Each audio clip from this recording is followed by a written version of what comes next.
성도 여러분, 그간 안녕하셨습니까? 이렇게 몇 주 만에 다시 뵙게 됐습니다. 저희 사정으로 그간 수요 강의를 쉬게 된 점 양해를 구합니다. 지난번 우리가 41장까지 우리가 살펴봤고요. 오늘은 창세기 42장 1절에서 25절까지를 우리 함께 나누도록 하겠습니다. 요셉의 꿈에 대해서 우리가 나누고 있었습니다. 그 꿈이 무엇이었습니까?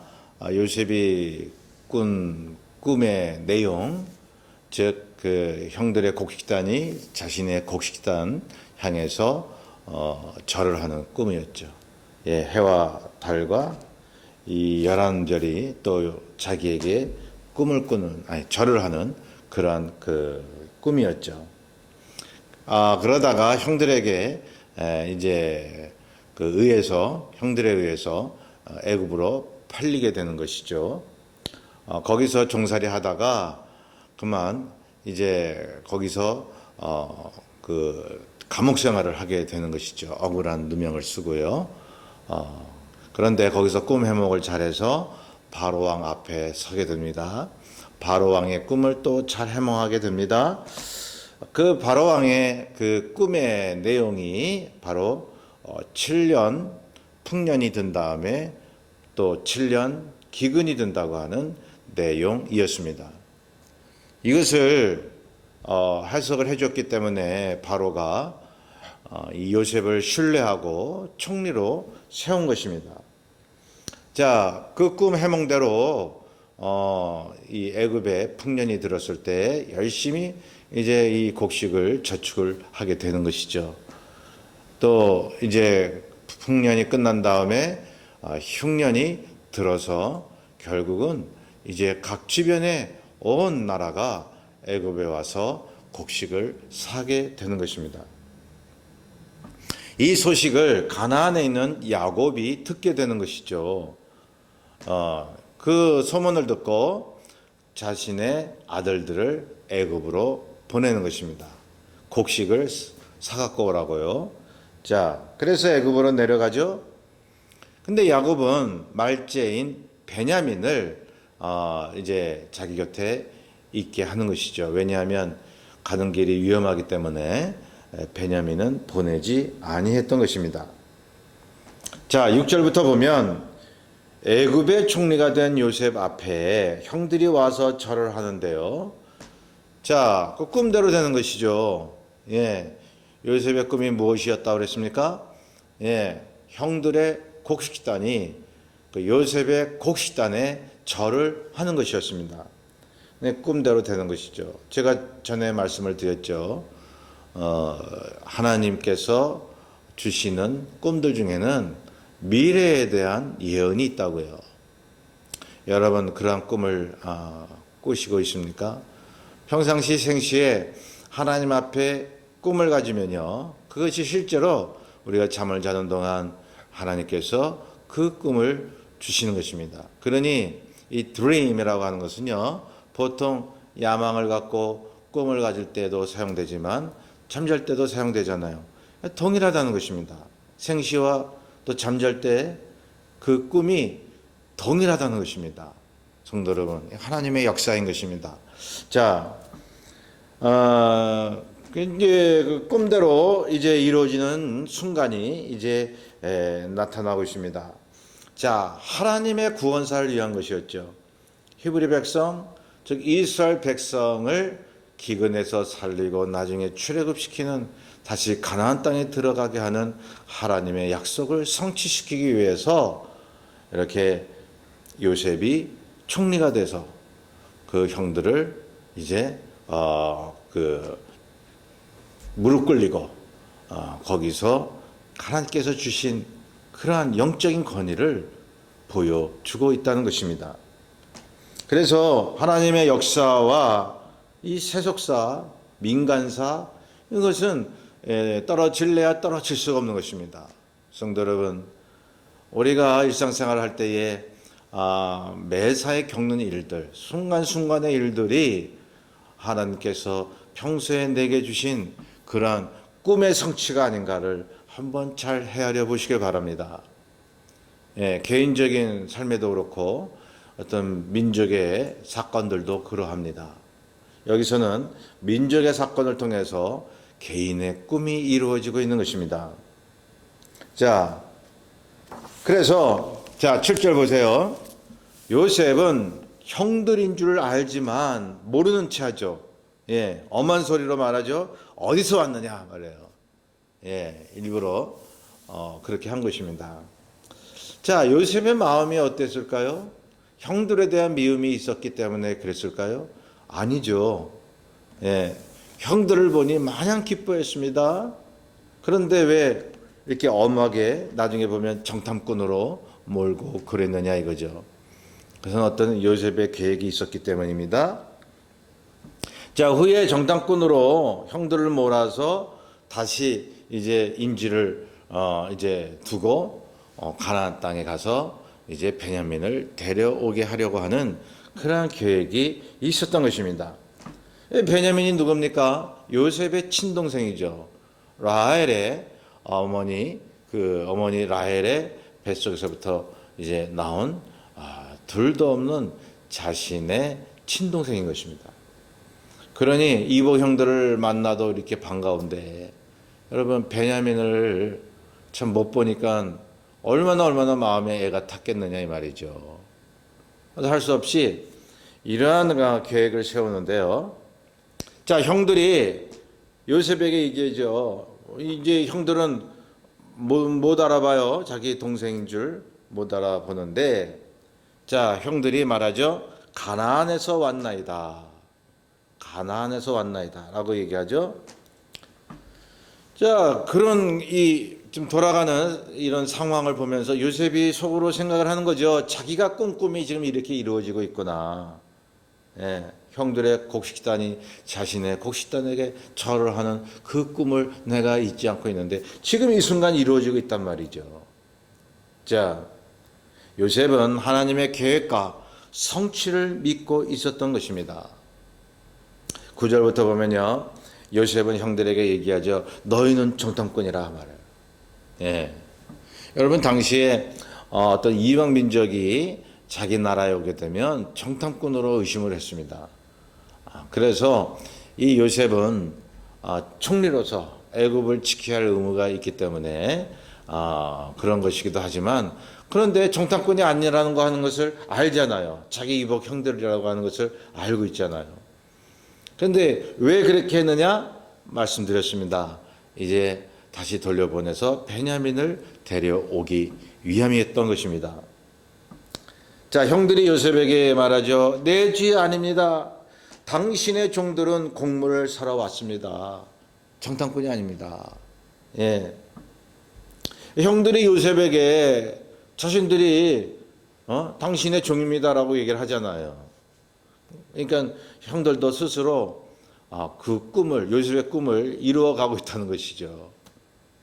여러분, 성도 여러분, 믿는 자의 꿈은 여러분 믿는 자를 통해서 이루어지기도 하지만 믿지 아니하는 자들, 하나님을 두려워하지 않는 자들 통해서도 이루어진다는 것입니다. 예, 그렇죠. 세상 모든 안 믿는 사람들이 하나님의 역사를 이루어 나가고 있어요. 여러분 그거 우리가 이해하죠? 예. 근데 이 이복 형들은 하나님을 어느 정도 경외를 했어요. 예. 그런데 요셉만큼 하나님의 계획과 철두철미한 하나님의 사역을 믿지를 못했던 거죠. 예. 자, 만약에 그렇게 믿었으면, 전에 요셉이 그렇게 자기 꿈 얘기를 했었는데, 우리들이 요셉에게 절할 것을 얘기를 했는데, 우리가 결심해가지고, 애굽에다 팔아 넘겼지. 근데 지금 이 순간 아니야? 라고 생각을 했었어야 하는데, 하지를 못하고 있다는 것입니다. 네. 자, 요셉이 애굽의 총리가 됨으로써 그 권한으로 민족을 움직이고 있지 않습니까? 예, 자기 이스라엘의 민족을 구원하는 놀라운 일을 나타내고 있는 것입니다. 그래서 쭉 이제 그 맥을 보면 꿈 해몽이 있었죠. 그래서 총리가 되죠. 기근에서 이제 애굽과 주변 나라들을 특히 이스라엘을 구원하게 되죠. 이스라엘 민족의 이동이 있습니다. 그리고 여러분 400년 동안 거기서 종살이 하다가 출애굽의 역사가 일어납니다. 광야 생활을 합니다. 가나안 땅에 다시 정착하게 됩니다. 여러분 이것이 지금 제가 말씀드린 이 역사적인 맥, 성경적인 맥이 성경 전체와 또한 인류 역사의 모든 역사의 맥을 이루는 근간이 되고 있다는 것입니다. 그러니 요셉의 꿈이 얼마나 참 성경이나 이 인류 역사에 아주 중요한 위치를 차지하고 있느냐 하는 거예요. 자, 그래서 구원과 세속사의 그러한 병행이 이루어지고 있는 것이죠. 아브라함에게 약속하셨어요. 또 요셉에게 꿈을 줍니다. 그리고 모세 시대에 이제 성취하게 됩니다. 약속과 성취 사이에 이런 놀라운 하나님의 역사들이 나타나고 있는 것입니다. 12절에 보면, 자, 12절에 보면 요셉이 형들을 정탐꾼이라고 몰아치죠. 13절에 형들이 가나안에 있는 아버지 야곱과 막내 동생을 말하죠. 정탐꾼이 자기들은 아니라는 거예요. 우리는 정탐꾼이 아니라 가나안에서 왔는데 우리 가족들이 이러한 사람들입니다. 그런데 후에 없어진 그러한 우리 가족도 있습니다. 요셉을 말하는 거죠. 솔직하게 얘기를 하는데요. 자, 형제 중에 또 하나는 없어졌다라고 얘기를 해요. 자기들이 이제 팔아놓고 애굽 장사꾼들에게 그렇게 이제 얘기하고 있습니다. 14절에 요셉이 말하죠. 증명하라. 그걸 증명하라. 예. 너희들이 두고 온 가족 중에 말째가 있다고 하니 걔를 데려와라. 요셉은 자기 동생 베냐민을 보고 싶어서였습니다. 자, 베냐민을 데려오게 하기 위해서 이들을 정탐꾼으로 이제 이렇게 몰아간 것입니다. 어떻게 보면 요셉이 아주 좀 안 좋은 방법이다. 그런 방법을 쓰지 않았냐라고 우리가 생각할지 모르지만 여러분 이게 하나님의 인도하심입니다. 예. 철두철미하게 형들의 죄를 뉘우치고 그리고 난 다음에 이제 그 자기 동생 요셉 앞에 서게 하시기 위해서 여러분 여기 15절 보세요. 요셉이 말합니다. 그 아우가 오지 않으면 너희는 돌아가지 못한다. 이제 그 베냐민을 데려와라 이거죠. 그래서 17절에 보면 나머지 형제들을 가두고 한 사람만 가나안으로 가라. 그리고 그 말째를 데려와라 했는데요. 사흘 만에 요셉이 마음을 바꾸죠. 그러면 한 사람만 여기에 있고 나머지는 그 아이를 데려와라. 그러면 너희들이 정탐꾼이 아니라고 하는 것을 내가 인정하겠다 하는 거죠. 예. 왜 그렇게 마음이 바뀌었습니까? 하나님을 경외하기 때문이라고 요셉은 말하고 있습니다. 네. 하나님을 경외하고 하나님을 사랑하는 자는요, 그렇게 혹독하게 사람을 다루지 않습니다. 이제 다, 한 사람만 보내고 다 인질하게 하긴 좀 그렇고요. 그 나머지 사람을 이제 애굽에 있게 하려고 했는데 너무 자기 유복 형들이잖아요. 너무 가혹하다 생각을 했기 때문에 한 사람만 놔두고 이제 나머지를 갔다 오라고 한 것입니다. 한 사람만 오게 가두고 오게 가뒀습니다. 일단 정탐꾼으로 의심을 하겠다는 겁니다. 이것은 강력한 요셉의 어떤 그런 마음이었죠. 베냐민을 꼭 봐야 되겠다라고 하는 그런 심정이었죠. 자, 우선 너희들은 다 가서 곡식을 가지고 가서 굶주림을 면하라. 그래서 이제 요셉의 가족 사랑을 보여주고 있습니다. 자, 21절에 보면 형제들이 요셉 앞에서 이제 그렇게 얘기하는 거예요. 서로 히브리 말로. 13년 전에 동생 요셉을 애굽에 판 거 그 죗값을 우리가 받고 있지 않느냐. 서로 얘기하는 거예요. 요셉은 다 알아듣죠.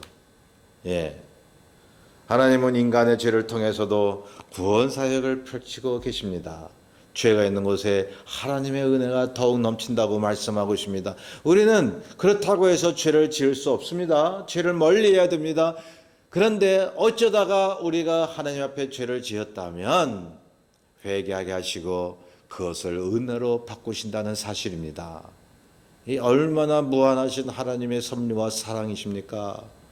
여러분, 하나님의 그 놀라운 우리를 향한 사랑은요, 상상을 초월합니다. 예. 그런데 우리가 뭐가 부족하고 뭐가 불만스러워서 하나님을 원망하고 불신을 한단 말입니까? 세상 것 다 빼앗겨도 예수의 이름으로 구원하신 그 하나님의 사랑을 우리가 저버릴 수 있습니까? 요셉의 이야기, 이 이스라엘의 역사의 순간순간의 내용은 하나님이 우리를 택하시고 구원하시고 사랑하신다라고 하는 큰 메시지가 강력하게 들려지고 있는 것입니다. 23절에 보면요, 요셉은 형들이 말하는 것을 듣는다 그러죠. 예. 자, 요셉의 마음이 어떻다고요? 형들에 대한 미움보다 연민이 있는 거예요. 나중에 그 내용을 보면 우리가 알겠지만 얼마나 자기를 밝히고 형들에게 허그를 하고 펑펑 울었게요. 예. 자, 24절에 보세요. 형들을 피해서 울음을 터뜨리죠. 그러니까 이제 자기 이복 형들이 자기를 판 게 이게 잘못됐다, 그 죗값을 받는 거 아니냐라고 서로 얘기를 하는 걸 보고요, 요셉이 그 앞에서 울지 못하고 뒤로 와서요 엉엉 운 거예요. 그 엉엉 운 이유는 자세히 나오진 않지만 아마 추정해 보건대 형들이 저렇게 뉘우치고 있구나. 근데 내가 요셉이라는 것을 지금 당장 밝힐 수가 없으니 베냐민도 보고 싶고 아버지도 보고 싶고 형들도 빨리 이렇게 허그해서 참 환영해 주고 싶고, 지난날에 또 형들과 같이 지냈던 추억들, 여러 가지가 생각이 나지 않았겠어요? 그래서 형들을 피해서 울음을 터뜨린 것입니다. 다시 형들의 앞에 오죠. 이제 옥에 가둘 사람을 시므온으로 정하게 됩니다. 예, 왜 시므온으로 정하게 됐을까요? 예, 여기 나오진 않지만 요셉을 공경에 빠뜨린 장본인이었습니다. 예. 자, 형들로 하여금 요셉을 판 것을 생각나게 하기 위해서 시므온을 남게 했던 것입니다. 여러분, 성도 여러분, 우리는 과거를 생각할 줄 알아야 됩니다. 무슨 과거요? 내가 하나님 앞에 잘못된 행동을 하지 않았는지 늘 돌아봐야 하는 것입니다. 생각나게끔 해야 하는 것입니다. 그럴 때 말씀을 보고 늘 기도하고 해야 되죠. 주여, 내가 하나님 앞에 잘못한 것이 무엇입니까? 라고요. 자아 성찰하는 거죠. 네. 그러니까 이 형들은 이미 요셉을 판 것을 뉘우치고 있습니다. 이제 그와 더불어서 시므온을 남게 한 거예요. 자, 너희들이 그런 그 요셉을 판 그 죗값을 이제 받는다라고 하는데, 그게 맞다 하면서 그 표시로 시므온을 이제 남기게 한 것입니다. 25절에 보면 요셉은 돌아가는 형들에게 곡물을 주죠. 돈도 받지 않고 넣어주죠. 길 갈 때에 양식도 채워주죠. 자, 이렇게 요셉이 이 형들에게 호의를 베풀 수 있었던 것은, 물론 같은 아버지를 뒀다고 하는 정 때문에 그러했지만 뒤에 보면 또 나오죠. 요셉의 하나님을 향한 믿음이었습니다. 뭐라고요? 하나님의 사건으로 본 거예요. 이복 형들이 자기를 애굽에 판 것은 형들이 아니라 하나님이 그렇게 하셨다는 거예요. 여러분, 성경에 하나님이 그렇게 하셨다, 하나님이 그렇게 하셨다, 사역동사, 하나님이, 인간이 뭘 했어도 하나님이 그렇게 하셨다는 표현을 많이 쓰거든요. 그렇게 최종적으로 신앙 고백을 하거든요. 예를 들면 바벨론이 남유다를 쳤어요. 그러면 이 바벨론이, 이 쌓아나온 군대 바벨론이, 하나님을 믿지도 않는 이 바벨론이 하나님의 백성 남유다를 쳤단 말이죠. 그러면 그 바벨론의 죄잖아요. 나중에 하나님이 바벨론을 심판하셨죠. 그런데 결국 우리가 영적인 믿음으로 보면 남유다의 죄 때문에 하나님이 그렇게 하셨다는 거예요. 그러므로 이복 형들의 죄요 그들의 잘못이지만 요셉을 판 것이 말이죠, 하나님이 하셨다는 거예요. 어떻게? 왜요? 요셉의 꿈을 이루기 위해서요. 이스라엘을 구원하시기 위해서요. 애굽에서 이스라엘을 창대케 하시기 위해서요. 비록 종으로 살았지만 다시 출애굽해서 가나안으로 가지 않습니까? 큰 군대와 큰 민족을 이루고 말이죠. 고작 야곱이 이제 가족들을 데리고 요셉이 있는 고센 땅으로 올 때는 70명이었습니다. 그런데요, 나중에 400년 뒤에 가나안 땅으로 갈 때는 여러분 장정만 60만이라 했으니 남녀노소 다 합치면 말이죠 200만이 넘는다는 얘기입니다. 하나님의 이 놀라운 섭리, 우리는 그때그때 잘 알지는 못하지만 끝내 하나님의 약속을 이루시는 하나님의 오묘하신 그 손길, 여러분 저와 여러분의 개인의 삶에도 그러한 손길이 임한다는 사실입니다. 구체적인 하나님, 일일이 개입하시는 하나님, 무관심하신 것이 아니라 끝까지 불꽃 같은 눈으로 우리의 삶을 지켜주시는 하나님, 그 하나님을 의지하며 살지 않으시렵니까? 이 남은 이 한 주간도 늘 그 믿음으로 어떠한 시련 속에서도 이기시는 우리들 되시기를 바랍니다. 잠깐 기도하겠습니다. 사랑해 주님, 요셉은 자기를 판 이복 형들을 용서하고 호의를 베풀 줄 알았습니다. 그것은 하나님에 대한 신앙 때문임을 우리는 알고 있습니다. 주님, 우리도 하나님 예수 그리스도에 대한 믿음을 가지고 사람들을 대할 수 있도록 도와주옵소서. 감사하며 예수님의 이름으로 기도하옵나이다. 아멘. 늘 여러분 믿음으로 이기시고 견디시기를 바랍니다. 감사합니다. 거룩하신 하나님 주님